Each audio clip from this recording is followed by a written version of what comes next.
దేశమాత దాస్య శృంఖలాల విముక్తికి ఎందరో భరతమాత ముద్దుబిడ్డలు ఎన్నో త్యాగాలు చేశారు.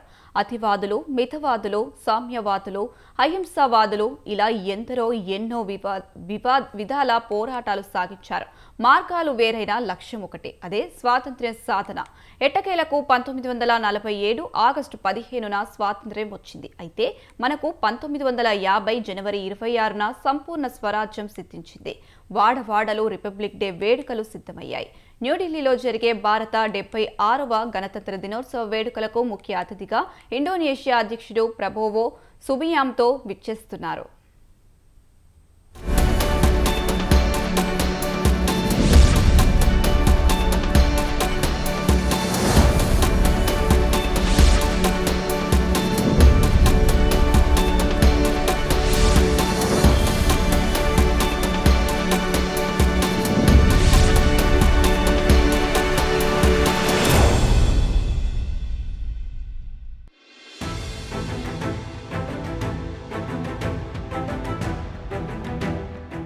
భారత 76వ గణతంత్ర దినోత్సవ వేడుకలు అట్టహాసంగా నిర్వహించడానికి సర్వం సిద్ధమైంది. దేశానికి స్వాతంత్ర్యం లభించింది 1947 ఆగస్టు 15న. అయినా సంపూర్ణ స్వరాజ్యం సాధించిన రోజు జనవరి 26, 1950. భారత రాజ్యాంగం అధికారికంగా ఆమోదించబడిన రోజునే మనం రిపబ్లిక్ డేగా నిర్వహించుకుంటున్నాం.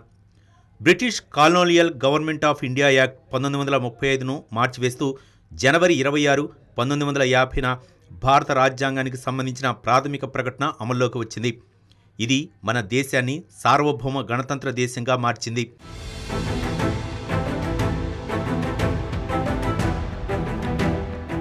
స్వాతంత్ర్యం సిద్ధించాక దేశం కోసం శాశ్వత స్వతంత్ర రాజ్యాంగాన్ని రూపొందించడానికి ఆగస్టు 29న ముసాయిదా కమిటీ ఏర్పాటైంది. డాక్టర్ బిఆర్ అంబేద్కర్ అధ్యక్షతన నవంబర్ 4, 1947న భారత రాజ్యాంగం రూపుదిద్దుకుంది.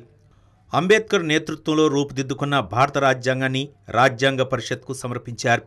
రాజ్యాంగ రూపకల్పనకు ముందు 2 ఏళ్ల పాటు పలు సెషన్లు నిర్వహించాక జనవరి 24, 1950న సుమారు 308 మంది సభ్యులు ఒప్పందంపై సంతకాలు చేసినట్టు రాజ్యాంగ చరిత్ర చెబుతోంది. చివరకు జనవరి 26, 1950న రాజ్యాంగం అమల్లోకి వచ్చింది. Doctor Babu Rajendra Prasad Indian union అధ్యక్షునిగా ప్రప్రథమంగా పదవీ కాలాన్ని ప్రారంభించిన రోజునే రాజ్యాంగం అమల్లోకి వచ్చింది. 76వ గణతంత్ర దినోత్సవ వేడుకలకు ఇండోనేషియా అధ్యక్షుడు ప్రబోవో సుబియాంతో ముఖ్య అతిథిగా హాజరవుతున్నారు. ఇండియా యాక్ట్ ఈస్ట్ పాలసీలో కీలక భాగస్వామిగా ఉన్న ఇండోనేషియా అధ్యక్షుడు ఈ వేడుకలకు హాజరవుతున్నారు. ఈ ఏడాది రిపబ్లిక్ డే చీఫ్ గెస్ట్గా వస్తున్న ప్రబోవో గత ఏడాది అక్టోబర్లో ఆ దేశ అధ్యక్షుడిగా బాధ్యతలు చేపట్టారు. భారతదేశంలో ఆయన పర్యటన ఇదే ప్రథమం కావటం, గణతంత్ర దినోత్సవాలకు ఆయన ముఖ్య అతిథిగా రావడంపై ఇరు దేశాలు సంతోషం వ్యక్తం చేస్తున్నాయి. ఇండోనేషియాకు చెందిన 190 మంది సభ్యుల బ్యాండ్ కంటింజెంట్ సైతం భారత త్రివిధ దళాలతో కలిసి కర్తవ్య పథలో జరిగే రిపబ్లిక్ డే పరేడ్లో పాల్గొంటుందనే విషయం తెలియటంతో దేశ ప్రజలు మరింత ఉప్పొంగిపోతున్నారు.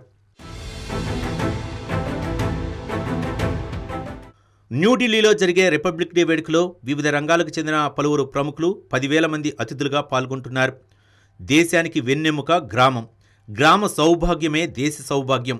ఈ కారణంగా గ్రామ సర్పంచులను అతిథులుగా ఆహ్వానిస్తున్నారు.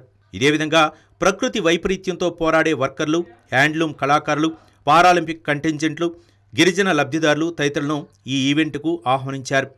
స్వర్ణ భారత్ నిర్మాతలుగా సమాజానికి విశేష సేవలందిస్తున్న వారిని అతిథులుగా ఎంపిక చేశారు.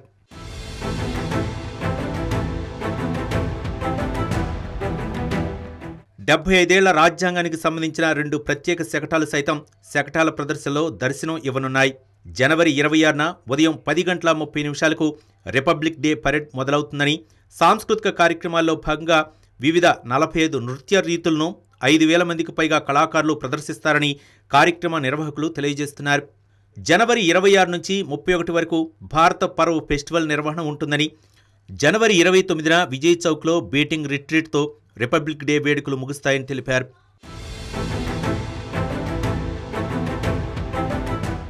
రిపబ్లిక్ డే వేడుకల్లో భారత రాష్ట్రపతి ద్రౌపది ముర్ము జెండా ఎగురవేసి సాయుధ దళాల సైనిక వందనాన్ని స్వీకరిస్తారు. ఈ వేడుకల్లో సాయుధ దళాల సుప్రీం కమాండర్గా ఆమె సైనిక వందనం స్వీకరిస్తారు. స్వాతంత్ర భారతావని మొట్టమొదటి రాష్ట్రపతి డాక్టర్ బాబు రాజేంద్ర ప్రసాద్ 1950 జనవరి 26న 21 సైనిక ఫిరంగుల సెల్యూట్ స్వీకరించి భారత జాతీయ జెండాను ఎగురవేశారు. ఆ సాంప్రదాయానికి అనుగుణంగా రిపబ్లిక్ డే రోజున భారత రాష్ట్రపతి సైనిక వందనం స్వీకరించడం ఆనవాయితీగా వస్తోంది.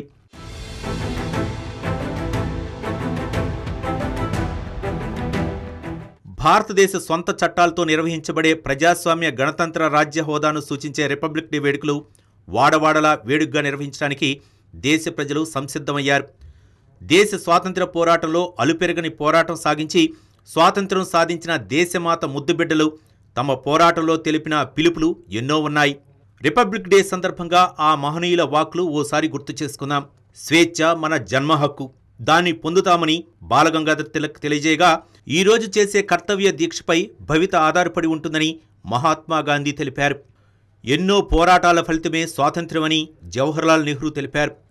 వ్యక్తి ఆలోచన కోసం మృతి చెందవచ్చు, అయితే ఆ ఆలోచన ఆ వ్యక్తి మరణం అనంతరం 1000 జీవితాల్లో అవతరిస్తుందని నేతాజీ సుభాష్ చంద్రబోస్ తెలిపారు.